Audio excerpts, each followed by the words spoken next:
Hello everyone, আজকের ভিডিওতে আমি তোমাদের সাথে আলোচনা করব ষষ্ঠ শ্রেণীর ভূগোলের পঞ্চম অধ্যায় জল, স্থল, বাতাস। এই অধ্যায়ের গুরুত্বপূর্ণ কিছু শর্ট কোশ্চেন নিয়ে আজকে আলোচনা করব। প্রথম প্রশ্ন, ভূপৃষ্ঠ থেকে কত কিমি পর্যন্ত বাতাসের অস্তিত্ব আছে? উত্তর হবে প্রায় 10,000 কিমি পর্যন্ত। দ্বিতীয় প্রশ্ন, পৃথিবীর বায়ুমণ্ডলকে মোট কটি ভাগে ভাগ করা যায় ও কী কী? উত্তর হবে পৃথিবীর বায়ুমণ্ডলকে মোট 5টি ভাগে ভাগ করা যায়, যথাক্রমে ট্রপোস্ফিয়ার, স্ট্র্যাটোস্ফিয়ার, মেসোস্ফিয়ার, থার্মোস্ফিয়ার এবং এক্সোস্ফিয়ার। 3 নম্বর প্রশ্ন, জেট প্লেন চলাচল করে কোন স্তর দিয়ে? উত্তর হবে স্ট্র্যাটোস্ফিয়ার দিয়ে। 4 প্রশ্ন, ওজোন গ্যাস কোন রশ্মি আটকায়? উত্তর হবে অতিবেগুনি রশ্মি। 5 প্রশ্ন, থার্মোস্ফিয়ারের উষ্ণতা কত? উত্তর হবে প্রায় 200 ডিগ্রি সেলসিয়াস। থার্মোস্ফিয়ার স্তরের অপর নাম কি? আয়নোস্ফিয়ার। বায়ুমণ্ডলের কোন স্তরে বেতার তরঙ্গ প্রতিফলিত করে? উত্তর হবে বায়ুমণ্ডলের আয়নোস্ফিয়ার স্তর। প্রতিদিন কি পরিমাণ উল্কা পৃথিবীর দিকে ছুটে আসে? উত্তর প্রায় 10,000 কোটি। 9 প্রশ্ন, কত বছর আগে প্রথম প্রাণের আবির্ভাব হয়? উত্তর হবে প্রায় 350 কোটি বছর আগে। 10 প্রশ্ন, কত বছর আগে কি থেকে পৃথিবীতে প্রাণের আবির্ভাব হয়? উত্তর হবে প্রায় 350 কোটি বছর আগে জলেই পৃথিবীতে প্রথম প্রাণের আবির্ভাব হয়েছিল। 11 প্রশ্ন, পৃথিবীর আনুমানিক বয়স কত?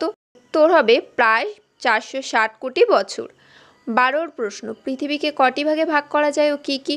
উত্তর হবে পৃথিবীকে মোট 3টি ভাগে ভাগ করা যায়, যথা ভূত্বক, গুরুমণ্ডল এবং কেন্দ্রমণ্ডল।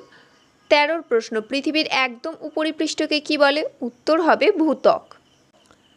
14 প্রশ্ন, শিলামণ্ডল থেকে আমরা কি কি পাই? উত্তর, শিলামণ্ডল থেকে আমরা বিভিন্ন দরকারি ধাতু, লোহা, তামা, সোনা, চুনাপাথর প্রভৃতি খনিজ পদার্থ পাই। 15 প্রশ্ন, জলচক্র কি করে? উত্তর হবে জলচক্র পৃথিবীর তাপমাত্রাকে জীবন ধারণের অনুকূল রাখে। 16 প্রশ্ন, পৃথিবীর জলভাগ এবং স্থলভাগের পরিমাণ কত? এটা তোমরা সকলেই আশা করি জানো। উত্তর হবে পৃথিবীর জলভাগের পরিমাণ 71% এবং স্থলভাগ 29%। 17 প্রশ্ন, কত বছর আগে পৃথিবীর সব স্থল একসাথে ছিল? উত্তর হবে প্রায় 50 কোটি বছর আগে। 18 প্রশ্ন, কত বছর আগে মহাদেশ সঞ্চরণ শুরু হয়? উত্তর হবে প্রায় 20 কোটি বছর আগে। 19 প্রশ্ন, পৃথিবীর কোন প্রাচীন ভূখণ্ড থেকে বর্তমান মহাদেশগুলির সৃষ্টি হয়েছে? উত্তর হবে প্যানজিয়া নামক প্রাচীন ভূখণ্ড থেকে। মানে আগে পুরো মহাদেশগুলো একসাথে ছিল, একটা টোটাল ভূখণ্ড ছিল যার নাম ছিল প্যানজিয়া। সেই ভূখণ্ডটাই ধীরে ধীরে ভেঙে প্রত্যেকটি মহাদেশ আলাদা হয়েছে। প্যানজিয়ার চারিদিকে বিরাট জলভাগকে কি বলা হয়? প্যানথালাসা।